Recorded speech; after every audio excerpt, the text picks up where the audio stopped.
citizens of the world. We are anonymous. We have recently been hearing some queries as to why the Muslim Brotherhood have become targeted by our attacks.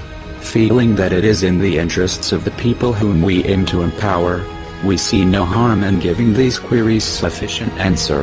That answer will be some of the many reasons why we chose to conduct this operation.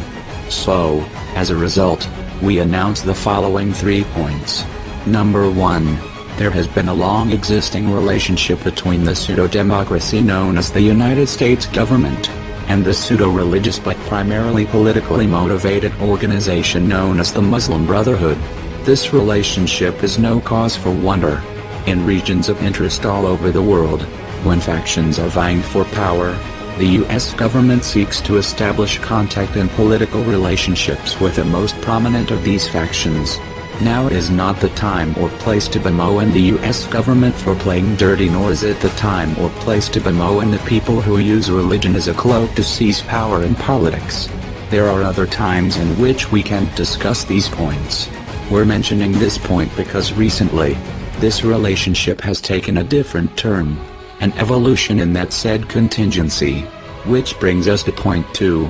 Number 2. Recently, during the events of the series of uprisings and revolutions that shook the Middle East known as the Arab Spring, the Central Intelligence Agency has been instrumental in supplementing the dealings of the United States government with the Muslim Brotherhood. Let it be noted that the Muslim Brotherhood, while active in many countries around the world, has great prominence in several Middle Eastern countries. The CIA is expanding upon the existing relationship with the Muslim Brotherhood in order to recapture what influence they had in many of the countries which had these uprisings, in order to resubjugate the free peoples of these countries who rose up in defiance precisely to oppose imperialist oppression in their countries. Their struggle is legitimate, and we cannot allow them to stand alone and have their revolutions robbed under the cloaks of pseudo-religiosity, pseudo-democracy, or any other abomination. Number 3. Of all the countries that the CIA Muslim Brotherhood alliance have begun to strike at, we notice this attack in Syria the most. We will not let the control of a revolution started by the people of Syria against a tyrannical ruler, who has his forces killing hundreds of people on a weekly basis, go to an elitist and pseudo-religious political organization who in turn will resubjugate the free peoples of this country to be used as another tool for the corrupted leaders of the United States. The United States government is too involved with foreign policy.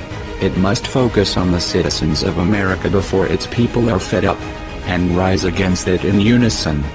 Let it be noted that the CIA Muslim Brotherhood alliance is contrary to the Muslim Brotherhood's official policy of anti-Americanism.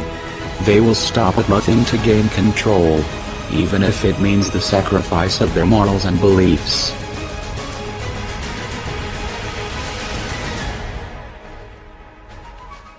This is a message to the Muslim Brotherhood. We have taken down the websites known as Ikhwan Online and Ikhwan Web, so that you may suffer a partial taste of our fury. If you do not cease your political hypocrisy, you shall find us more than willing to unleash the full extent of our fury on you and your breed of intolerant, hate-filled partners. You may deceive the people in thinking that we're evil. You may deceive the people in thinking that we're satanic. You may spread your lies and your deceit. But we have complete faith in the people of the world, that they will know the truth, that it is you who is evil. It is you who is corrupt. It is you who is dishonest. It is you who is destructive. We are anonymous. We are legion. We do not forgive. We do not forget. Expect us.